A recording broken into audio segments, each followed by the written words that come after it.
Hi hello welcome back to Sneha Jagattu with rebel girl YouTube channel. ಇವತ್ತೇನು special ಅಂದರೆ ನಮ್ಮ ಸ್ಕೂಲ್ದು annual day. So ಅದಕ್ಕೆ ಏನೇನು ಫುಡ್ ಪ್ರಿಪೇರ್ ಮಾಡಿದ್ದಾರೆ ಅಂತಂದರೆ ಇವತ್ತಿದ್ದು ಮೆನು ಬಂದ್ಬಿಟ್ಟು ಮೊಸರನ್ನ ಇತ್ತು, ಬಿಸಿಬೇಳೆ ಬಾತು, ಪಕೋಡ, ಡ್ರೈ ಜಾಮೂನು, ಬಿಸಿಬೇಳೆ ಬಾತ್ಗೆ ಖಾರ, ಇಷ್ಟು ಇದ್ದಿದ್ದು ರೆಸಿಪಿ. ನೋಡಿ ಕುಕ್ಕಿಂಗ್ ಮಾಡ್ತಾಯಿದ್ರು, ಫುಲ್ ಕ್ಲೆನ್ಸಿನೆಸ್ ಇತ್ತು, ಒಟ್ಟಿನಲ್ಲಿ ಮೇಂಟೈನ್ ಮಾಡಿದರು, ಚೆನ್ನಾಗಿ ಮಾಡ್ತಾಯಿದ್ರು. ಸೊ ಅದನ್ನು ಕ್ಲಿಪ್ಪಿಂಗ್ ತೊಗೊಂಡು ಹಂಗೆ ಭತ್ತ ಒಂದು ಬೋಂಡ ಎತ್ತಾಕ ಬಂದ್ಬಿಟ್ಟಿದೆ.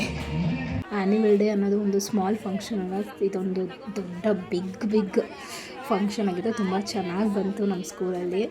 ಸೊ ಎಲ್ಲರೂ ಮಕ್ಕಳಿಗೆ ಊಟ ಸರ್ವ್ ಮಾಡ್ತಿದ್ವಿ. ನೆಕ್ಸ್ಟು ಈವ್ನಿಂಗ್ ಅಷ್ಟರಲ್ಲಿ ಮಕ್ಕಳೆಲ್ಲ ರೆಡಿಯಾಗಿದ್ದರು. ಸೊ ಒಂದು ಗ್ಲಿಮ್ಸ್ ತೊಗೊಂಡೆ. ನಮ್ಮದು ಮೇನ್ ಥೀಮ್ ಇದ್ದಿದ್ದು ಫೋಕ್ ಥೀಮು. ಅವ್ರು ಬಂದ್ಬಿಟ್ಟು ವೀರಗಾಸೆ, ಇವ್ರದ್ದು Kodava, Pattada Kunitha, then Yakshagana, so many forms ಎಲ್ಲ ಫಾರ್ಮ್ ಮಾಡಿ ಒಂದು ಫೋಕ್ದು ಜಾತ್ರೆ ಥರ ಮಾಡಿದರು. ತುಂಬ ಚೆನ್ನಾಗಿ ಬಂತು.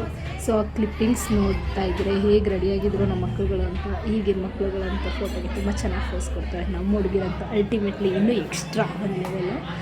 ಸೊ ಇಲ್ಲೆಲ್ಲ ಗೈಡ್ ಮಾಡಿ ಹೇಳ್ತಾ ಇದ್ದಾರೆ ಹೇಗೆ ಅಂತ ಅಂದ್ಬಿಟ್ಟು. Gift review by Sanju. ಹೇಳು, ಏನೇನೈತೆ ಸಂಜು? ವಾಟರ್ ಬಾಟ್ಲ್ ಇದೆ, ಓಕೆ. ಹಾಟ್ ಬಾಕ್ಸ್ ಅಲ್ಲಿ ಏನಿರ್ತೀಯ? ಹಾಟ್ ಬಾಕ್ಸ್ ಅಲ್ಲಿ ಪಲಾವ್ ಮುಡ್ತೀನಿ ಡೈಲಿ. ಪಲಾವ್ ದಿನ ಹೆಂಗಿತ್ತು ಆ್ಯನಿವಲ್ ಡೇ? ಸೂಪರ್ ಆಗಿತ್ತು. ಹೌದಾ? ಹೌದು. ಆ್ಯನಿವಲ್ ಡೇ ಇದು ಫ್ಯೂ ಫೋಟೋಸ್ ಹಾಕಿದ್ದೀನಿ ನೋಡಿ ಹೇಗಿದೆ ಅಂತ ಅಂದ್ಬಿಟ್ಟು. ಆ್ಯನಿವಲ್ ಡೇಗೆ ನಾವು ಹೇಗೆ ರೆಡಿಯಾಗಿದ್ವಿ ಅಂದರೆ ಎಲ್ಲ ಒಂದೇ ಥರ ಸೀರೆ ಪರ್ಚೇಸ್ ಮಾಡಿದ್ವಿ, ಲೇಡೀಸ್ ಸ್ಟಾಫ್ ಎಲ್ಲ ಸೇರಿ. ಸೊ ಒಂದು ಫ್ಯೂ ಫೋಟೋ ಅಂತ ಹೊತ್ತು ಜಾಸ್ತಿ ತಗೊಳಕ್ಕಾಗಲಿಲ್ಲ, ತುಂಬ ಬ್ಯುಸಿ ಶೆಡ್ಯೂಲಲ್ಲಿ ತುಂಬ ಅರ್ಲಿ ಥರ ಅನ್ನಿಸ್ತಾ ಇತ್ತು. ಸೊ ಫ್ಯೂ ಫೋಟೋಸ್ ಅಷ್ಟೇ ತೊಗೊಂಡಿದ್ದು. ಅದೊಂದು ಕೆಲವೊಂದು ಫೋಟೋಸ್ಗಳನ್ನ ಮಾತ್ರ ಶೇರ್ ಮಾಡ್ತಾಯಿದ್ದೀನಿ ನೋಡಿ.